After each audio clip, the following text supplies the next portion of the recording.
Diam tidak pernah menjadi pilihan. Begitulah penggambaran sosok Haji Agus Salim. Salah seorang founding fathers ini tidak pernah berhenti mengabadikan dirinya bagi kemajuan bangsa. Meski usianya sudah tidak lagi muda, dia secara langsung ikut dalam memastikan kejagaan Indonesia. Hanya maut yang mampu mendiamkan manusia, berjuluk The Grand Old Man atau orang tua besar, itu dari pengabdiannya. Sekira tahun 1950, setelah tidak lagi terlibat dalam politik Indonesia, Agus Salim diangkat menjadi penasihat Menteri Luar Negeri. Pengalamannya selama perjuangan diplomasi dianggap penting dalam kemajuan hubungan luar negeri Indonesia.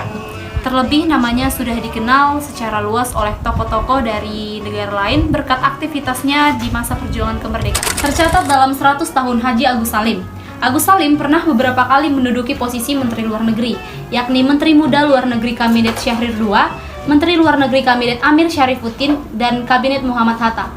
Dia termasuk satu dari sejumlah tokoh yang berjasa bagi terciptanya pengakuan kedaulatan Republik Indonesia dari negara-negara Timur Tengah.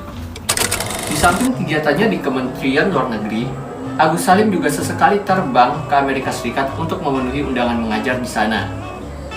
Dia diceritakan mukayat dalam Haji Agus Salim, karya dan pengabdiannya. Pada 1953, ia beberapa kali mendapat undangan dari Cornell University dan Princeton University untuk berbicara tentang Islam dan pengalaman beragamanya, serta ia juga begitu fasih berbahasa Inggris.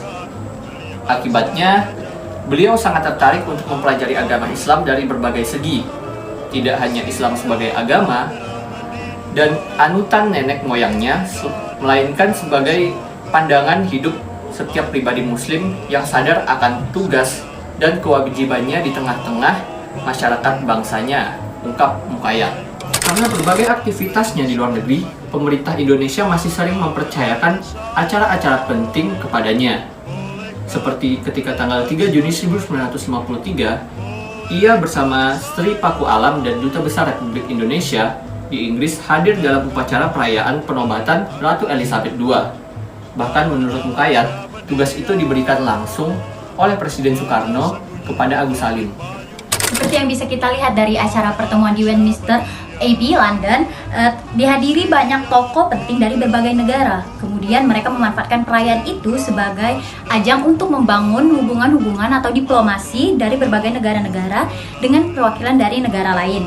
Pada suatu kesempatan, sambil berbincang-bincang santai, Agus Salim menyalakan sebatang rokok yang dibawanya dari Indonesia.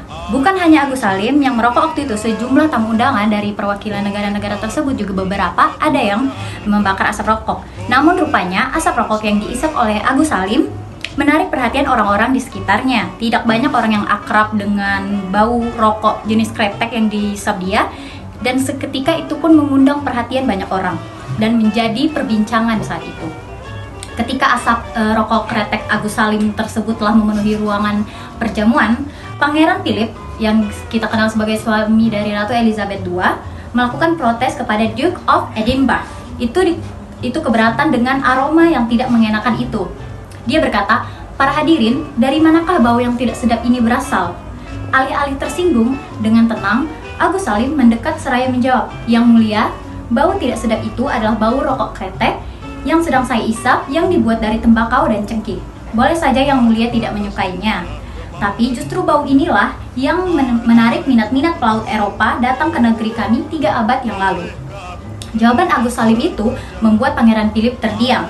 Ia tidak melanjutkan pertanyaannya, lalu sambil mencoba mencairkan suasana, ia pun meminta seluruh hadirin yang hadir hari itu menikmati acara dan melanjutkan aktivitas yang sedang dilakukan. Selepas dari melaksanakan tugasnya di Inggris, Agus Salim kembali mengajar ke Amerika Serikat. Kemudian pada tahun 1954 dia kembali ke Indonesia. Sebelumnya telah banyak universitas di dalam negeri yang memintanya membuat mata kuliah, sehingga ia cepat menyelesaikan kewajiban mengajarnya di Amerika.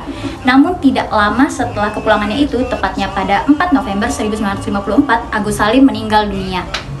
Kesimpulan yang bisa kita ambil dari pembahasan tentang diplomasi rokok kretek Agus Salim ini adalah diplomasi bisa dilakukan dengan dimulai dari hal-hal yang sesederhana asap rokok kretek yang dibakar Agus Salim yang terbuat dari tembakau dan cengkeh yang dibawanya dari Indonesia, yang bisa menarik perhatian oleh oleh para perwakilan negara di perjamuan yang dilakukan di London tersebut. Ia kemudian membuka perbincangan dengan membahas sejarah di mana para tokoh-tokoh terdahulu di Eropa menjajah ke Indonesia karena bahan-bahan yang membuat rokok kretek tadi.